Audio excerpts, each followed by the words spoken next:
आज है 24 जुलाई 2023 दिन सोमवार। Welcome back to clean news UP. चलिए देखते हैं उत्तर प्रदेश की 25 फटाफट बड़ी खबरों को। कपिलवस्तु लखनऊ प्रयागराज के बीच चलेगा आम जनता के लिए हेलीकॉप्टर। पर्यटन को बढ़ावा देने के उद्देश्य से उत्तर प्रदेश की राजधानी लखनऊ और धार्मिक पर्यटन के लिहाज से दो महत्वपूर्ण स्थलों कपिलवस्तु व प्रयागराज को हेलीकॉप्टर सेवा से जोड़ने की तैयारी है।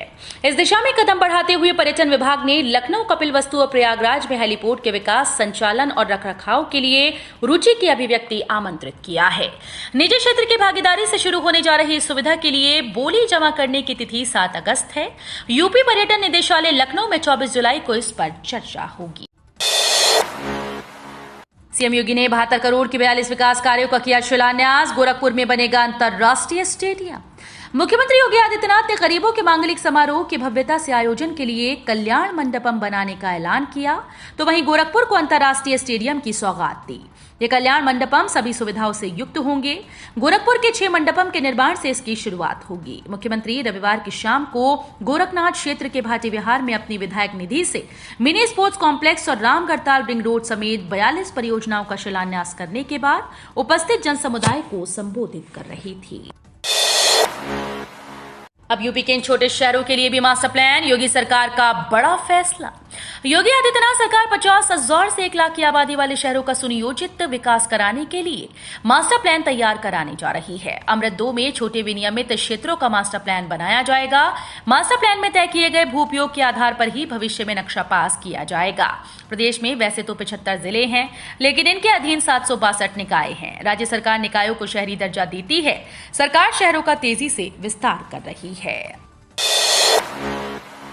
यूपी में बनेगा 104 किलोमीटर लंबा रिंग रोड। नवंबर में काम होगा पूरा। शहर से गुजरने वाले 5 राजमार्गों को जोड़ने के लिए बन रही 104 किलोमीटर लंबी आउटर रिंग रोड का काम नवंबर तक national highway authority of India द्वारा पूरा कर लिया जाएगा।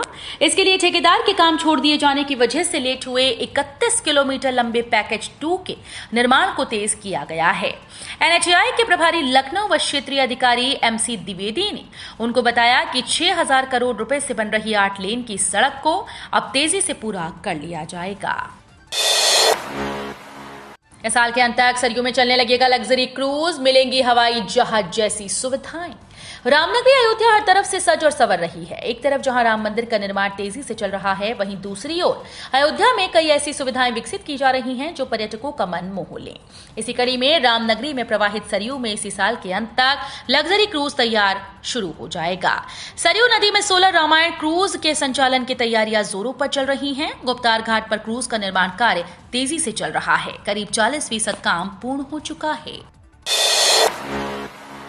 30 जून व 31 दिसंबर को सेवानिवृत्त होने वाले कर्मी को एक वार्षिक इंक्रीमेंट पाने का हक है। इलाहाबाद हाईकोर्ट ने 30 जून व 31 दिसंबर को सेवानिवृत्त होने वाले कर्मचारियों को एक वार्षिक इंक्रीमेंट देने के खिलाफ राज्य सरकार की विशेष अपील खारिज कर दी और कहा कि विपक्षी रिटायर्ड डीएसपी चंद्रपाल सिंह व 5 अन्य नेशनल इंक्रीमेंट पाने के हकदार हैं। विपक्षी 30 जून को सेवानिवृत्त हुआ था। यह आदेश न्यायमूर्ति सुनीता अग्रवाल और न्यायमूर्ति अनीस कुमार गुप्ता की खंडपीठ ने राज्य सरकार की विशेष अपील को खारिज करते हुए दिया।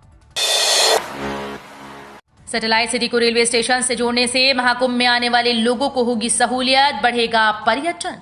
रेलवे प्रशासन अब अपने बड़े स्टेशन की मदद से छोटे स्टेशन की लोकप्रियता बढ़ाएगा। इससे बड़े स्टेशन से ट्रेन में आरक्षण कराने वाले यात्रियों को उस स्टेशन के आसपास के उन स्टेशन की जानकारी मिलेगी जो पर्यटन आदि की दृष्टि से महत्वपूर्ण है। इसके लिए भारतीय रेल ने लोकप्रिय क्षेत्रों को स्टेशन के नाम से संबंधित स्थान के अन्य स्टेशन को जोड़ने की पहल की है। सरकारी हो या गैर सरकारी कर्मचारी, पैसे से अभाव में नहीं रुकेगा किसी का इलाज। एसजीपीजीआई के अस्पताल प्रशासन विभाग के प्रमुख प्रोफेसर आर हर्षवर्धन के अनुसार सरकारी कर्मचारी हो या फिर गैर सरकारी, धन की कमी किसी के इलाज में बाधा नहीं बनेगी। वे संस्थान में आर्थिक सहायता विषय पर आयोजित सेमिनार को संबोधित कर रहे थे। तेजी से फैल रहा एडेनो वायरस, जानिए कितना खतरनाक है। मौसम में बदलाव से एडिनो वायरस का खतरा बढ़ गया है। ये एक ऐसा वायरस है जिसके प्रभाव से आंखें लाल व खुजली होना, जलन महसूस होने की समस्या होती है। चिकित्सकीय भाषा में इसे वायरल कंजक्टिवाइटिस कहा जाता है। हर दिन बीएचयू अस्पताल समेत अन्य अस्पतालों में इससे पीड़ित मरीज पहुंच रहे हैं।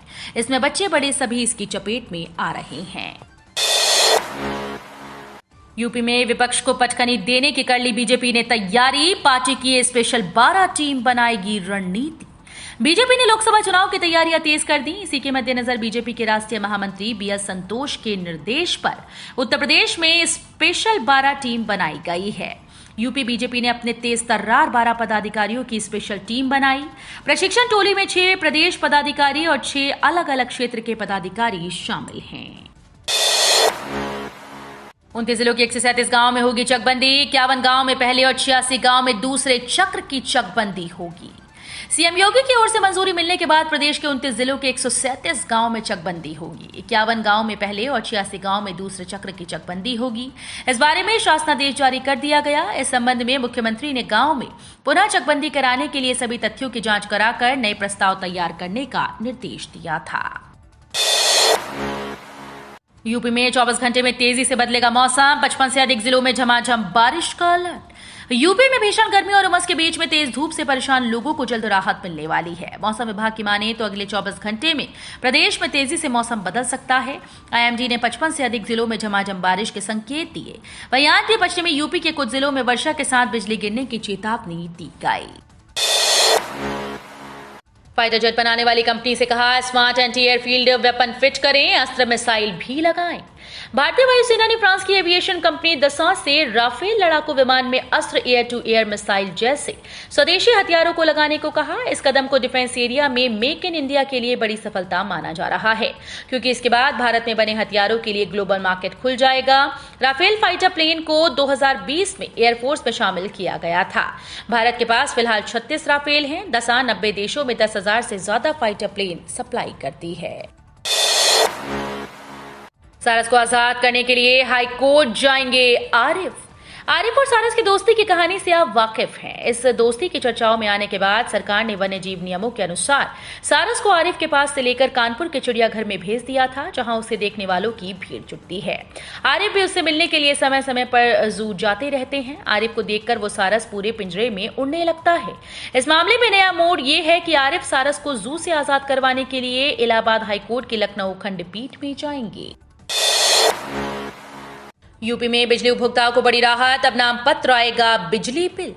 योगी सरकार ने प्रदेश में उपभोक्ताओं को सस्ती बिजली मुहैया कराने के लिए गंभीर प्रयास शुरू कर दिए। इन्हीं प्रयासों के क्रम में लोक भवन में सीएम योगी की अध्यक्षता में 18,000 करोड़ की लागत से 800 मेगावाट की 2 तापीय परियोजनाओं ओबरा डी को मंजूरी प्रदान की गई। इन परियोजनाओं को एनटीपीसी के साथ 50% हिस्सेदारी में पूर्ण किया जाएगा। इसमें 30% की इक्विटी दी जाएगी, जबकि 70% राशि का प्रबंध वित्तीय संस्थानों से किया जाएगा। केंद्रीय राज्य मंत्री बोले, यूपी के बिजली विभाग के अधिकारी फोन तो उठाते नहीं, 24 घंटे बिजली कैसे देंगे। लेसा के अधिकारी 24 घंटे बिजली देने का दावा करते हैं, जबकि हकीकत यह है कि लेसा और मध्यांचल के अधिकारी जनप्रतिनिधियों के फोन नहीं उठाते। शनिवार को जिला विकास समन्वय और निगरानी समिति के विकास भवन में हुई बैठक की अध्यक्षता कर रहे सांसद व केंद्रीय राज्य मंत्री आवास कौशल किशोर के सामने जनप्रतिनिधियों ने ये मुद्दा उठाया। जनप्रतिनिधियों का कहना है कि जब फोन ही नहीं उठेगा तो शिकायत का निस्तारण कैसे होगा। गांव-गांव मिल रहे आई फ्लू के मरीज। मैनपुरी की काशीराम कॉलोनी में 100 से अधिक संक्रमित। उत्तर प्रदेश के मैनपुरी में बारिश के बीच जिले में आई फ्लू ने पैर पसारने शुरू कर दिए। जिले भर में अचानक आंखों के मरीजों की संख्या बढ़ गई। शहर के लगभग सभी मोहल्लों और गांव में आई फ्लू के मरीज देखे जा रहे हैं। आई फ्लू के मरीज बढ़ने से अस्पतालों में मरीजों की भीड़ बढ़ने लगी। शहर की कुछ कॉलोनी में आई फ्लू तेजी से फैलने के कारण लोग दहशत में हैं। सावन में शिव भक्तों को महाकालेश्वर और ओमकारेश्वर का दर्शन कराएगा रेलवे। IRCTC ने लॉन्च किया पैकेज। सावन मास में शिव भक्तों के लिए Indian railway catering and services limited ने एक विशेष सौगात दी। IRCTC ने सावन मास की महत्ता को देखते हुए महाकालेश्वर, ओमकारेश्वर, महेश्वर के साथ मांडू के दर्शन के लिए हवाई पैकेज लॉन्च किया। इस दौरान अलग अलग 2 हवाई यात्रा के माध्यम से लोगों को दर्शन करवाया जाएगा। न्यूनतम आय गारंटी योजना। मायावती बोली, ये राजनीतिक स्वार्थ का फैसला है, जनता को जल्द नहीं मिलेगी राहत। बसपा सुप्रीमो मायावती ने राजस्थान सरकार द्वारा न्यूनतम आय गारंटी योजना की घोषणा को राजनीतिक स्वार्थ के तहत लिया गया फैसला करार दिया।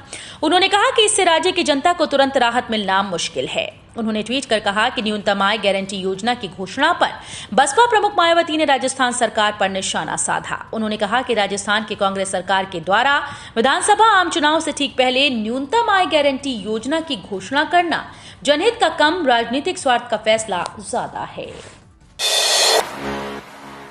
तैयार हुआ ITPO कॉम्प्लेक्स, यहां होगी G20 बैठक, 26 को पीएम मोदी करेंगे उद्घाटन। भारत इस साल 9 और 10 सितंबर से G20 बैठक की मेजबानी करने जा रहा है। इसके लिए दिल्ली में भव्य ITPO का रीडेवलपमेंट कार्य पूरा हो चुका है। प्रधानमंत्री नरेंद्र मोदी आगामी 26 जुलाई को इस कॉम्प्लेक्स का उद्घाटन करेंगे। 123 एकड़ में फैले प्रगति मैदान में यह कॉम्प्लेक्स बेहद भव्य और बड़ा है। यहाँ न सिर्फ बैठक, सम्मेलन और प्रदर्शनियां आयोजित होती हैं, पुनर्विकसित और आधुनिक IECC कॉम्प्लेक्स दुनिया के शीर्ष 10 कन्वेंशन कॉम्प्लेक्स में से एक है। सावन के तीसरे सोमवार पर होगा बाबा विश्वनाथ का अमृत वर्षा श्रृंगार। इस बार बदली परंपरा। वैसे तो श्री काशी विश्वनाथ का प्रतिदिन फूल मालाओं से श्रृंगार होता है, लेकिन सावन के सभी सोमवार पर बाबा अलग अलग रूपों में भक्तों को दर्शन देते हैं। सावन के तीसरे सोमवार को आज बाबा का अर्धनारीश्वर का श्रृंगार सुगंधित फूलों से करने की परंपरा है, लेकिन इस बार मलमास के कारण सावन के तीसरे सोमवार पर बाबा विश्वनाथ का अमृत वर्षा श्रृंगार होगा। ज्ञानवापी के ASI के सर्वे के खिलाफ मसाजिद कमेटी पहुंची सुप्रीम कोर्ट। वाराणसी स्थित ज्ञानवापी के सील वजूखाने को छोड़कर पूरे परिसर के भारतीय पुरातत्व सर्वेक्षण से सर्वे संबंधी जिला जज की अदालत के आदेश के खिलाफ अंजुमन इंतजामिया मसाजिद कमेटी ने सुप्रीम कोर्ट में अवमानना याचिका दाखिल की। मसाजिद कमेटी का कहना है कि ASI से सर्वे का आदेश देकर सुप्रीम कोर्ट के आदेश की अवमानना की गई। याचिका पर जल्द सुनवाई होने की उम्मीद है। पूछताछ में कभी रोने तो कभी मुस्कुराने लगती थी सीमा। अब जांच एजेंसी कराएंगी ये टेस्ट, खुलेगा राज। सीमा हैदर के पाकिस्तान से नोएडा आने की गुत्थी सुलझने की बजाय और भी उलझ गई है। सीमा हर सवाल का सटीक जवाब और आत्मविश्वास के साथ दे रही है। यूपी ATS की 18 घंटे की पूछताछ में सीमा ने जिस बेबाकी से जवाब दिए, ऐसा लगता है मानो उसे किसी ने ट्रेंड किया था। एजेंसीज को शक है कि सीमा का भारत आने का मकसद कुछ और भी हो सकता है। जांच एजेंसी ने सीमा हैदर के मनोवैज्ञानिक परीक्षण कराने की सलाह दी। अब जांच एजेंसी सीमा का मनोवैज्ञानिक परीक्षण करवा सकती हैं। इसे लेकर एजेंसीज मंथन कर रही हैं। बाढ़ और सुनामी की आहट बताएगा त्रिशूल। ITM गीडा के 4 स्टूडेंट्स ने तैयार किया वायरलेस तकनीक पर device. Institute of technology and management GIDA के 4 विद्यार्थियों ने मिलकर एक ऐसा डिवाइस तैयार किया जो बाढ़ और सुनामी जैसी प्राकृतिक आपदा आने की सटीक सूचना पहले ही देगा। इसकी मदद से लोगों को समय से सुरक्षित स्थान पर पहुंचाया जा सकता है। इसका नाम त्रिशूल रखा गया है। सरकारी हाई स्कूल के प्रधानाचार्य का जल्द होगा प्रमोशन, बनेंगे क्लास 2 अफसर।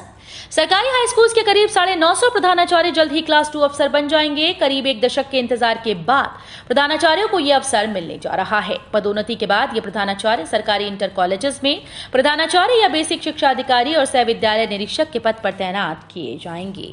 तो ये थी आज की 25 फटाफट बड़ी खबरें। अगर आपको न्यूज पसंद आई हो तो वीडियो को लाइक और शेयर जरूर करें। धन्यवाद।